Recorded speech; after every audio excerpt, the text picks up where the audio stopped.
to you a little bit about how a cardboard boat regatta can benefit your organization. So specifically, if you are an HR representative or someone in your organization, a business owner who's looking for some team building activities or some ways to strengthen your team, problem solving skills, communication skills, all sorts of fun stuff that comes along with participating in Cardboard Boat Regatta. We're going to talk about that today. So I am Clare Saum. I'm the Director of Marketing here at Discovery Park of America, and I have here with me my co-host, John Watkins. Hi, I'm John Watkins. I'm the Director of Grounds here at Discovery Park of America. But once a year in May, I switch hats a little bit and become the Commodore of the Great Cardboard Boat Regatta at Discovery Park. And Claire, we're looking at almost 12 years of doing this. So this is getting more exciting every year, and it's a great opportunity for businesses, civic organizations, whoever. If you're looking for a great project to put together and team building, like you said, and just a fun activity, this is it. And by switching hats, you mean literally. I see that you have your captain's hat right here. That's a Commodore's hat. Amazing. I have to be one step ahead. It's all fun, though, and we do have a great time every year doing this. So we're going to go through a few things and hopefully get everybody even more interested. Awesome. So let's dive right in. John, what is Cardboard Boat Regatta?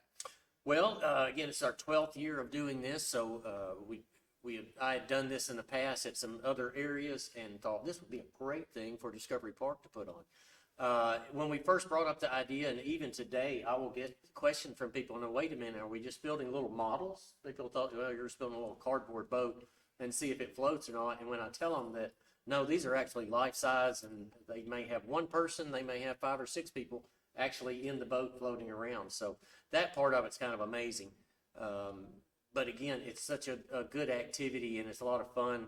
Weather permitting and weather holding out, it's always a great time to be outside.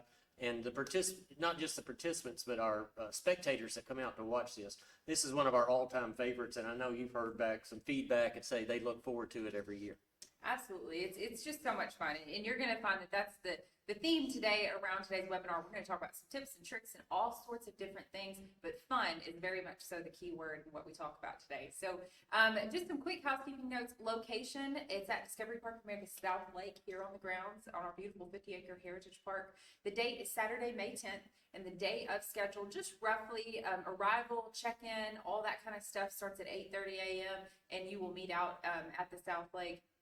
9 a.m. is when inspections begin. We're going to get to here in a little bit some rules and regulations and material guidelines and some tips and tricks and all that kind of stuff. The important thing to remember when we go over that is when we have an inspection at 9 a.m. is when we make sure that everyone is kind of following that. At 10:30, we'll have a captain's meeting. And that's just for all the, pretty self-explanatory for all the captains of your team will be required to come to a quick meeting before we start. And then one of the other reasons we do that is because a lot of times we don't know exactly how many boats we're going to have until right before the race time. So we may have a last-minute entry, and we don't make up the heats and everything until that 10:30 a.m. captain's meeting. So nobody knows who's going to be racing who or what time they're going to be racing. So we'll set all that day off. Okay, so that's really important for them to be there at that 10:30. So now let's move on to talking about the perfect team building activity. I mean, it's really just a really neat thing to have some more with the organizations that we've seen participate in the past. They come together. They may bring they may split it up by departments. You can do it in a variety of ways, and it's just neat to see the things that they will gain and the benefits from participating. So John, tell us a little bit more about that. Well, again, it's a perfect thing. I think we've probably all been to some seminars or some team building programs where you're sitting around, maybe you're passing an orange back between each other or something, and then you go home at the end of the day. This takes a little bit more time and effort, so it's a good team project. You have to do a lot of critical thinking ahead of time. Who's going to build what materials are we going to use, what's our theme going to be. So again, even if you're not all in the same department, it's a good way to bring several different members of either your organization or your business or whatever, and get everybody involved in it. You may not be involved in actually being inside the boat, but it takes a lot of prep ahead of time. So there's a way to get everybody involved. And it also brings about a good amount of innovation and problem solving. I'm just going to venture to guess that not many people have built a boat out of cardboard that's actually going to be in the water. So it does take a little bit of forethought and knowing kind of which direction you're going to go and what the boat's going to end up being like. And even if you sink, it's great fun. We actually have an award called the Titanic Award, is for the best sinking of the day. So even if you don't build your boat to win, there's several different categories you can be involved in and still have a lot of fun. And again, what else? As far as a hands-on experience, you can't get much more hands-on than this. Right. There's really, this is such a unique activity for your teams to participate in. There's really just nowhere else where you can do something like this. And I find that, I say that a lot about things that happen here at Discovery Park. Where else can you do? There's not many more in the region, and I don't think. I've never seen one that's much closer by than this. So That's right. That's right. Okay, so we've talked about some key benefits. So you know, if you're an HR representative or someone looking to boost some communication and build some teamwork in your organization, or maybe you have a new team, here you can see the key takeaways from this. Now let's move on to talk a little bit about some tips and tricks. John, why don't you tell us a little bit, you've been doing this for so long, tell us a little bit about the materials that you talk about, because we do say cardboard and duct tape, but actually there's a few more things that you can use to make sure that you have a successful race. So John, tell us a little bit more about that. and if you actually knew my track record, you probably wouldn't want me giving tips and tricks, because I have sunk a lot more boats than I've floated. Learn by trial and error. That's right. Part of it is learning as you go, and hopefully I can pass on some information that might be helpful to you. First of all, we're very, very thankful to one of our partners in Kohler, who has provided us with some cardboard. So we've got some cardboard available if you do need some, but the most important part of that is it's big sheets of cardboard that aren't, they're undamaged, never been folded before. And any time you have some folds or some cuts in that cardboard, it's just a great place for water to get in or to make it not float as well. The other thing is, excuse me, is we do allow, when we said it was just duct tape, sometimes it takes a little bit more than duct tape to put two pieces of cardboard together. So we do allow, a wood glue is a great product. Something like liquid nails or other kind of adhesive, something that'll hold two sheets of cardboard together where tape just won't do that.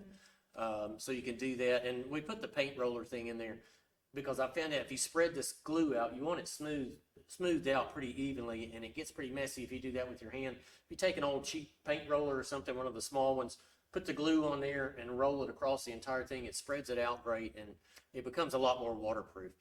And with the sealants, a lot of people like to maybe put some caulk or something or some waterproof sealant in some of the cracks, and that also helps a good bit. So we do allow that. The main thing we want to get away from is the actual framework or the structure of the boat has to be made out of cardboard. So you can't build a wooden frame or a metal frame to help support the rest of the boat. And you also can't use like big hunks of styrofoam that help for flotation. It's got to be just those simple materials. Other thing that's helpful on there, clamps and weights. You want to be able to, again, if you're gluing two pieces together, you want a good solid adhesive on there. So if you've got an area where you can lay the cardboard out flat, put some weights or something on it until that glue dries, and then take it back up. That's awfully helpful. As far as the duct tape, excuse me, the duct tape part goes, one reason I mentioned you might want to use some reinforced paper tape or something like that. If you've ever tried to paint over duct tape, whenever you paint over it, it tends to bubble up a good bit, and the paint sometimes doesn't stick to it. Well, if you take that, you can still use the duct tape, but if you put a paper tape over the top of that, or just use the paper tape, by the time you prime that and paint it, it becomes waterproof, and you don't have to worry about the paint coming back off. And then finally, I'll finish up with the last one. Since we do love to have boats that are extremely well decorated and themed, you probably want to put some kind of paint on it, whether it's a solid paint or you come up with different designs on there. But the paint will actually help seal up the cardboard as well as making it look very attractive. Awesome. All great things to know. I actually learned a few things in those materials, And that, I'm sure that helps folks listening to kind of see, just know that they can use more than just cardboard and duct tape to make sure it's successful. So let's talk a little bit about some helpful hints. Again, you've been doing this so long, John, so you kind of have some methods that have worked well for other teams, worked well for yourself. Tell us a little bit more about some helpful hints that you could share with everyone. Well, first of all, is again, it's kind of daunting to think that how am I going to build a boat out of cardboard? You got a flat sheet there. Where do I fold? Where do I do this stuff? Sometimes it's helpful just to build a little model to start out with. My OCD mind always goes back to I have to have something visually in my head and measured out before I can do it. So Some people's brains work that way. Anyways, I just took a piece of a manila folder and cut out a 4-inch by 8-inch sheet that kind of represents a full-size piece of cardboard. And from there, if you want to do any folds or make up your design, whatever you think the finished boat's going to look like, just if you want just a real simple design, just by making a couple of cuts and doing a couple of folds on there, this is kind of what I came up with. And this is a very, very simple, not many cuts in there, not too many folds, and by the time you duct tape and seal that up a little bit, you've got a boat that's going to float pretty good. So the model part comes in very handy. The other thing is to layer the cardboard. If you think about how thick cardboard is and you're putting that on water, it tends to bend really easily. Mm-hmm. So with our cardboard, the more you can layer it, the better off you'll be, and especially on the floor. The walls and the other stuff need to be reinforced a little bit by doubling it up, but they don't take as much pressure as the floor does. And since most of us are going to be using corrugated cardboard, I don't know if you can see that or not, but they have the little wavy ridges in there, and that's what gives it just a little more structural strength. However, since all these lines are running this way, it bends pretty easy this way. Now, if you take this and you layer your cardboard up, if you run it all in the same direction, it's still going to bend. But if you've ever noticed on a piece of plywood and look at a cross section of that, all the pieces of plywood that go in there are in different directions. And when you do that, it becomes extremely stable, and I can't even bend even these two pieces together. So if you're putting 3 or 4 layers together, just change the direction on them every time. The other thing is, since you don't want many cuts in there that you have to seal up with tape or sealant or something, try and fold as much as you can. So if you have your piece of cardboard and you know you're going to bend the side up there, you want to fold it, and again, it folds pretty easy this way, but if you're folding it long ways, if you take something like the back end of a screwdriver or a Sharpie or something and just make a little line across here and just make a little groove on it, then it starts to fold a lot easier. And as I do that, I can't bend this, but I think you'll get the general idea. But that keeps you from having too many areas where water can get in your boat. Building location, very important. Some people don't think about that. If you're building it in a basement, or maybe you want to build it in your living room, just remember whatever you build inside has to come back out. So make sure it'll go through the door. Sometimes you get a little overzealous and say, well, let's add this and let's put an 8-foot mast on it, and then all have to cut your boat to get it out the door. Because then you'll have a moisture problem. Right, and that's the other thing. You want a nice dry place, low humidity, so that your boat doesn't absorb any water, but also when your adhesives and your paint that you put on there, the drier the location, the quicker that will dry, and it doesn't take quite as much time. And then finally, one of the things that we always think is the most fun about this is the Van Gogh Award. So when it comes right down to it, if you had to, almost anybody could probably put together a cardboard boat. But to make it look really interesting, and we've had some fantastic boats out here in the past. And that is its own category, is the Van Gogh Award. Right. So we just love to see the creativity, and you've seen, how many different themes have you? Oh goodness, I've seen everything from giant tanks to Viking sailing ships. One year I made a Star Wars X-Wing fighter, which looked pretty good. Didn't float too well, but it looked good. I think we actually won something for that year. So you can, but you don't have to pick both, but you can be creative and successfully float across the lake, correct? Awesome. So really great, helpful tips that we're letting you guys know. We're giving you a few secrets here. So it's still going to be a challenge, but we hope that this will make it easier. Let's talk a little bit about instant cardboard boats. So that is, this is the second time we've done this category. We added it last year. It is unique. It's its own division. John, can you tell us a little bit? It has some specific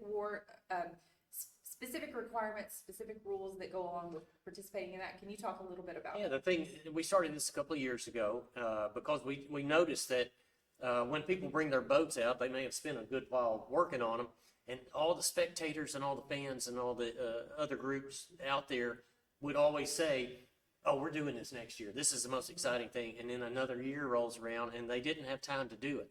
So we came up with what's called an instant, cardboard boat category.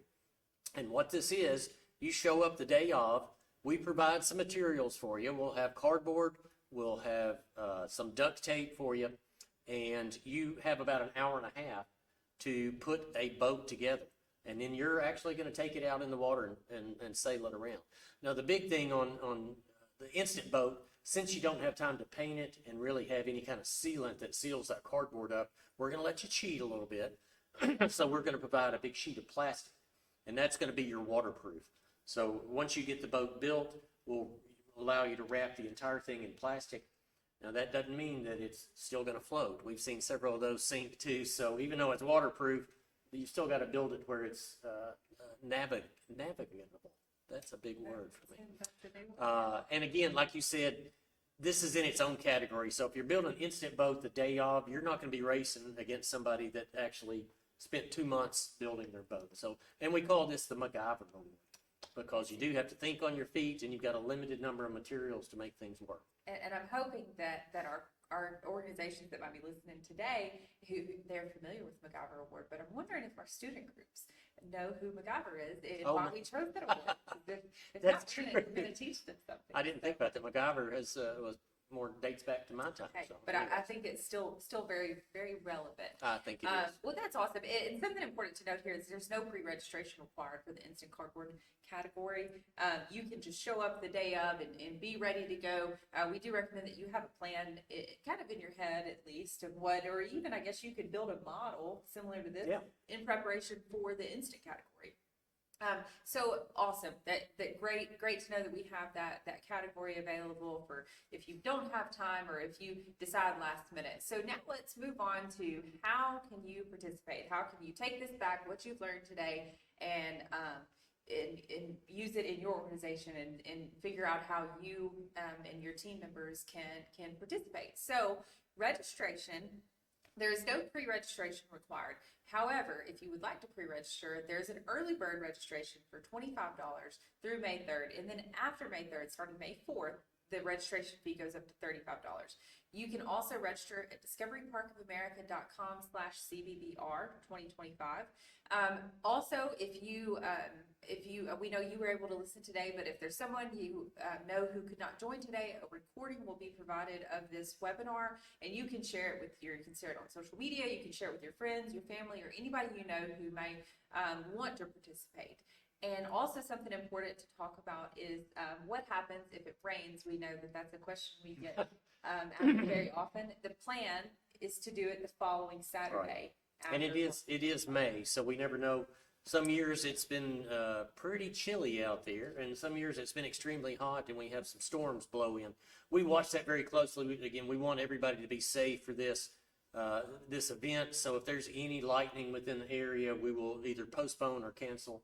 Like I said, we normally try and do it the following week, so that we don't want your boats to go to waste. So we're going to find a time. We will definitely have it. Absolutely.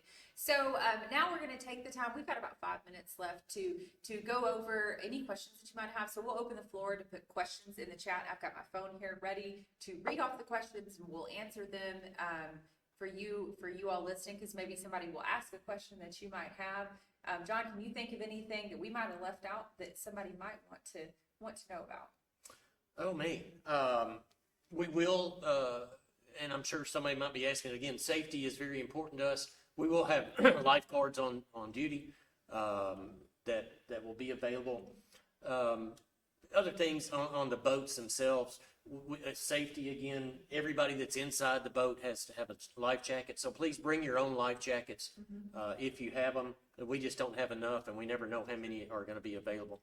Now, for the instant boat, we will have a few life jackets if you happen to have a life jacket and you know you're going to build an instant boat day off, if you'll bring it with you, that helps us out. But we'll have a few of them available.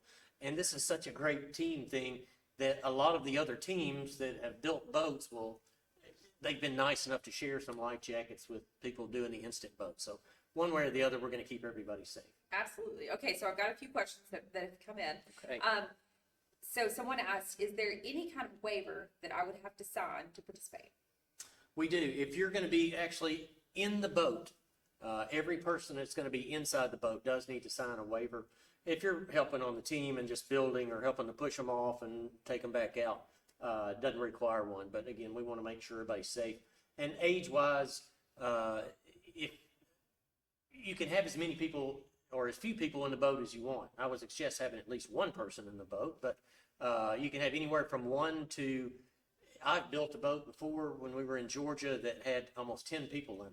And I say almost, one was a younger child. But anyways, we had that many people in one boat, which made it very challenging. Did but you it was make a it lot of fun. across? Oh yeah, we made it the whole way. And that boat, we couldn't get rid of it. It was, it weighed about 200 pounds and it stayed around forever. Wow. So someone did ask if we have a lifeguard on duty. We do have a lifeguard on duty for safety is of most importance when doing this sort of thing. Someone asked, how far will the boat have to travel? So how far across from the South Lake from start That's to good. finish? If you've ever been out here before, what we do, we actually have changed a little bit. We used to set a little buoy out in the middle, and you had to take off from the bank and go out and go around the buoy, and then the first one back to the bank. We changed that a little bit, which last year made it a lot more fun. We have a huge fountain out in the pond, and the fountain sprays out a good 15 or 20 feet across. So different strategies. Some people like to cut it very close and go right around that fountain, which means that they were getting soaked and they got water inside the boat. But their route was shorter. But their route was shorter. Some people avoided that and went out just a little bit farther, and they stayed dry. And so, it takes a little strategy. I think I would be with those people. I think I would too. be the stay It's probably dry. a total, we don't make you paddle too far because it's tough to get those boats, and especially if the wind is blowing. But it's about 20 to 30 yards out and 20 to 30 yards back, which Wow. doesn't sound very far, but when you're in a cardboard boat, it looks like an eternity. And sometimes the water isn't always warm during May. No, but no, we heat it, we preheat it, Oh, and it's one of those heated pots. we that- make sure all the piranha are fed before you get in the water, so Absolutely. everything's good. Absolutely. Okay, we've got one more question, John. What is the typical weight limit for an average size boat? Oh, man. It depends. Again, depending on how thick you layer your cardboard and how structurally sound it is. Again, I've had 10 people in a boat, in a cardboard boat, and did just fine. I've also seen boats that weren't supported very well or reinforced very well and had one person in it, and it immediately went through the bottom of it. So I can't answer that question. It's how safe do you feel? Most people don't try these out until day off because they're afraid to get them wet and Right. fall apart. So it may be a little trial and error. And for our school groups, this is so much fun to watch them try and figure it out. Yeah. It has so many educational possibilities behind it. Amazing, amazing. Well, we've covered some really fun, good stuff today. Like I said earlier, the keyword and all of this has been fun. And we hope that you're able to take some of this, take it back to your organization, share this webinar with them. You'll receive a recording following the webinar if you participated, and then we'll send it out just to double check. Got And any the more one- questions? No, but I wanted to there is one last question, and the answer to that is no, Carl will not be in a bikini this year or in his Speedo. So whoever asked that, I'm sorry, but You may be disappointed. Well, thank you guys so much for joining us today. Be on the lookout for the recording of this. If you have any questions, you know where to find us. You can reach us on our Facebook page. You can call us at 731-885-5455. You can send us an email at info@discoveryparkofamerica.com. We're easy to find. Like I said, my name's Clare Saum, and I'm John Watkins. and we'll see you soon. Thank you.